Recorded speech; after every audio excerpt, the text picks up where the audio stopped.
इस्लाम की इब्तिदा एक ऐसे माशरे से हुई जो ज़र्रा बराबर इख्तिलाफ पर भी जंग के लिए तैयार रहते थे, जो अपने बातिल दीन पर भी इतने मजबूत थे कि जिसे झूठा कहने वाले का अंजाम हम तस्वर भी नहीं कर सकते। हज़रत मोहम्मद मुस्तफ़ा ने ऐसे माशरे में भी न सिर्फ उनके दीन को बातिल करार दिया बल्कि अल्लाह वाहिद की तालीम को आम किया।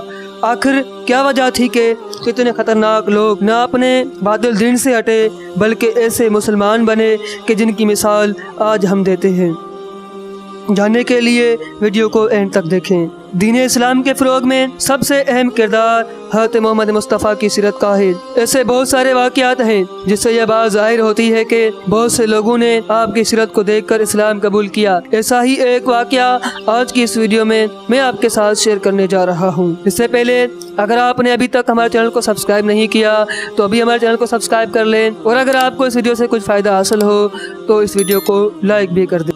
हज़रत ज़ैद बिन सोना जो यहूदियों का एक बहुत बड़ा आलिम था, आइए उनके ईमान लाने का वाक़या उन्हीं की ज़बानी सुनते हैं। हुजूर के चेहरे पर नज़र पड़ते ही मैंने नबूवत की तमाम निशानियों को हुजूर के चेहरे में पा लिया था, लेकिन दो निशानियाँ ऐसी हैं जिनको मैंने अभी तक आजमाया नहीं है। एक तो ये कि नबी की बुर्दबारी इसके जल्द गुस्से में आ जाने पर गालिब होती है। दूसरी ये कि नबी के साथ जितना ज्यादा नादानी का मामला किया जाएगा इसकी बुर्दबारी इतनी बढ़ती जाएगी। चुनाचे एक दिन आप हुजरे से बाहर तशरीफ लाए। आपके साथ हज़रत अली बिन अबी तालिब भी थे। आपके पास एक आदमी ऊँटनी पर सवार होकर आया और इसने आकर कहा, या रसूल अल्लाह, फला कबीले की बस्ती में मेरे चंद साथी मुसलमान हो चुके हैं।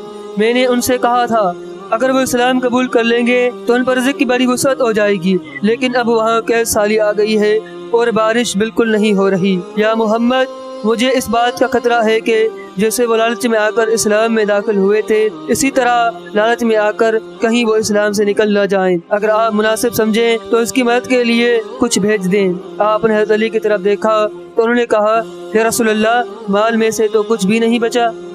मैंने आपके करीब जाकर कहा, ए मोहम्मद, अगर आप चाहें तो मैं पैसे आपको अभी दे देता हूँ, इसके बदले में आप फला कबीले के बाग की इतनी खजूरें मुझे फला वक्त तक दे दें। आपने फरमाया, ठीक है, लेकिन किसी बाग को मुअय्यन मत करो।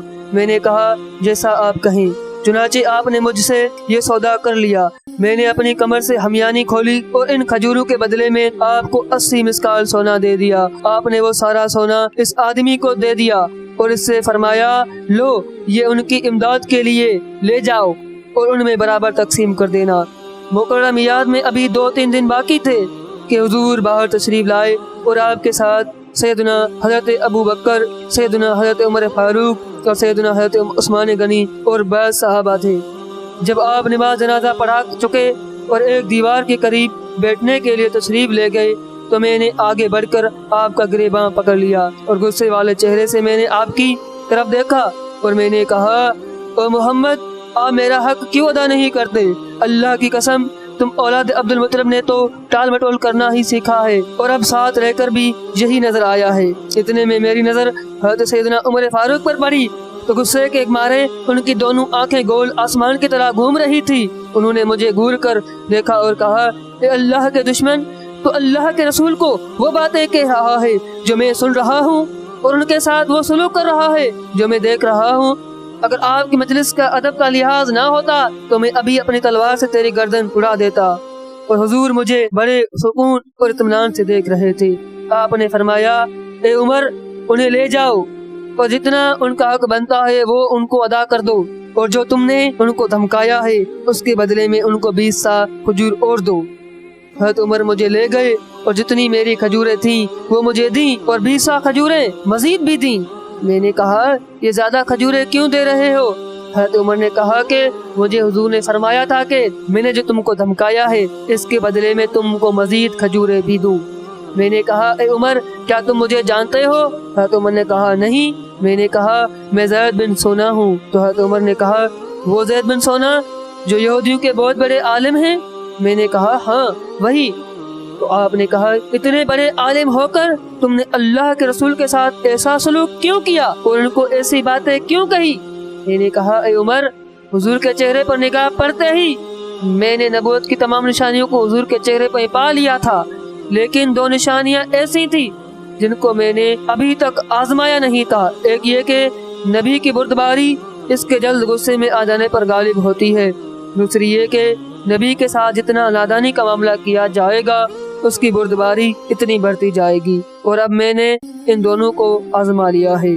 اے عمر، میں تمہیں اس بات پر گواہ بناتا ہوں کہ میں اللہ کے رب ہونے پر اور اسلام کے دین ہونے پر اور محمد کے نبی ہونے پر دل سے راضی ہوں۔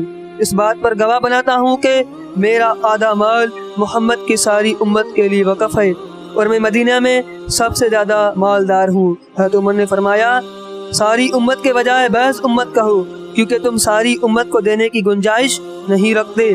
تو میں نے کہا، اچھا، بعض امت کے لیے وقف ہے۔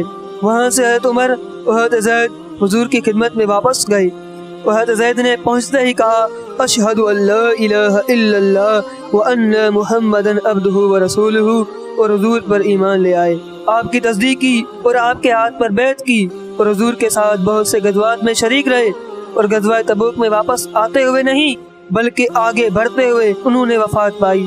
اللہ تعالیٰ حضرت پر اپنی رحمتیں نازل فرمائے۔ تو دوستو، حضور سید الانبیاء سید المرسلین اتنے بردبار اور اتنے رحم دل تھے کہ اپنے ساتھ بدتمیزی کرنے والوں کو بھی شفقت کی نظر سے دیکھ رہے تھے۔ آپ کی اسی سیرت پر ہی تمام صحابہ جان قربان کرنے کے لیے تیار رہتے تھے۔